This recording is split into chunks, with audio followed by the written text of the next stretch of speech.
চালাইয়ে না 2 মাস ধরে তারপরে গাড়িয়ে জল দেয় একদিন দিলে 3 দিন দেয় না তাহলে আমরা কি করে চলবো তারপরে মেশিন নাই জল দেখি আমরা হয় আপনারা কতক্ষণ হয়েছে আপনারা যে পদব্রত বইছেন 2 মাস পদব্রত বইছেন কখন হয়েছে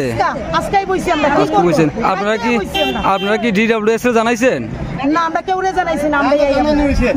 তারা অলরেডি জানে যে এটা 3 মাস ধরে জল নাই জানানি হইছে এরপরে উপদিয়া কলসি দিয়া জল দেয় বাড়ি করে আকার জল হয় না খাওয়ান জল কি কথা একদিন জল দেয় না এটা কি একটা সম্ভব নি আমরা করে তারারে কোন না না উত্তর আমরা 8 ঘন্টা দিয়ে বছর বর্ডার গিয়ে